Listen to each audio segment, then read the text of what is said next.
All right, well, a positive thing to report here, just with about, 38 seconds 38 left seconds, in the period, to go, and there we go. Put it in there, and that was Doherty that got that goal. Absolutely. Right, it was a nice goal, too. It was one of those goals that I tend to really, really like because I call those persistence goals, right? You got this big scramble going on in front of the net, and everybody's just kind of kicking and screaming and, slashing and hacking and pushing and shoving and lots of elbows flying everywhere. And eventually the puck goes in the net because you got a bunch of guys that are in there still just pushing it until they hear the referee's whistle.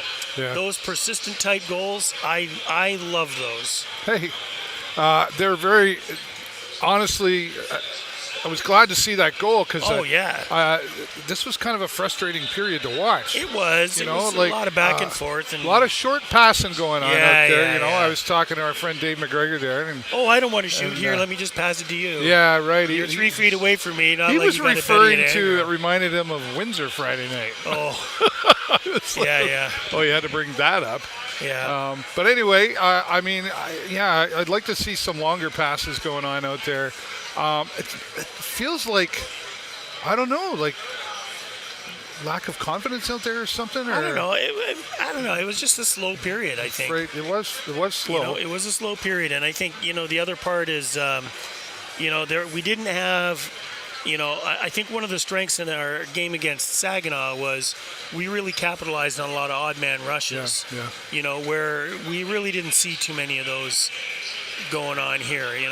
And odd man rushes, they happen when you got guys that are, sort of seeing the play develop and interrupting that. Yeah. You steal the puck away. Next thing you know, we're 3-on-2 or 2-on-1 going into the forward zone. Yeah. And we really want to capitalize on those.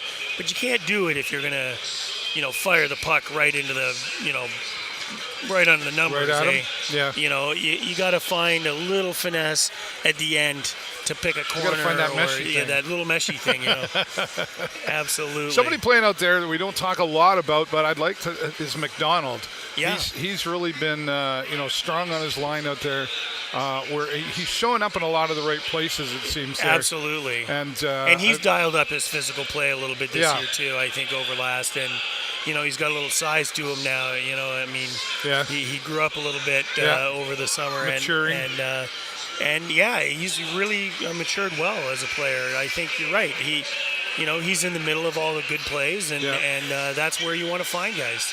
Yeah, for Absolutely. sure. Another one, too, that we don't see a lot of is Barr, and he's been out there. And I think, he's going to be one of our underrated gems, I think this so. year. I really do, because, you're right. You don't hear him. He's not a flashy player or anything like that, but he just does seem to be in the right place at the right time. And defensively, he's got some really strong play in there, which is awesome. Yeah. Now back to the locker room. First period intermission. This is where the conversations start to happen between these coaches and the teams.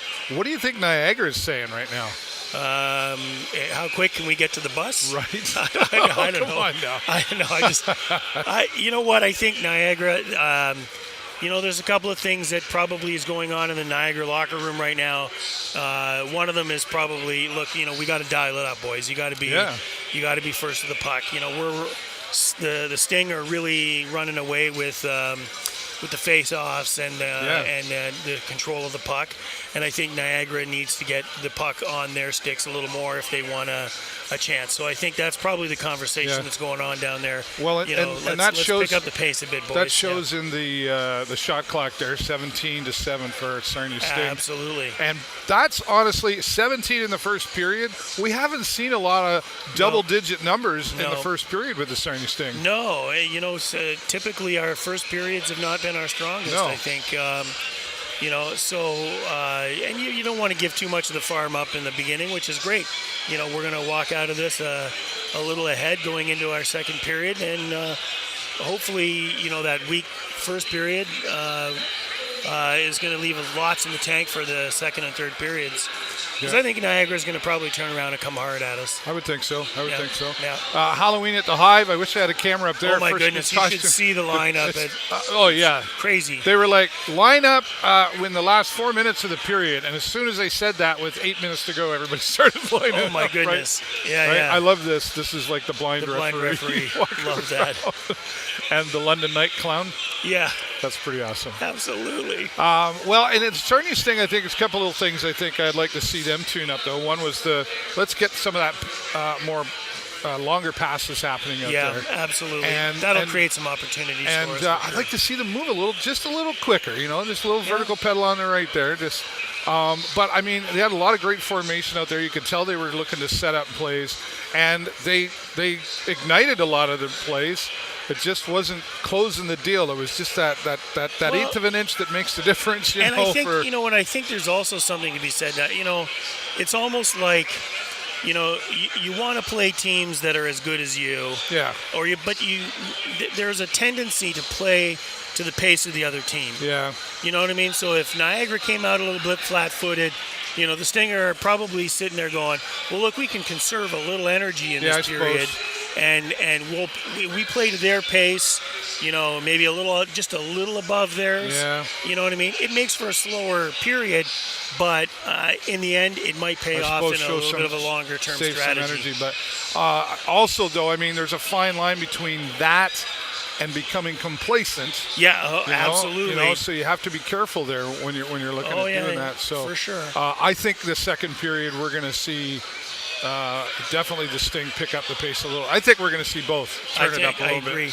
Because I think both know that they need to do that. Because 1-0 after the first period, I would have predicted a little. I was predicting like a 3 up there. I would have thought it would have been a little bit more for sure. But you know what?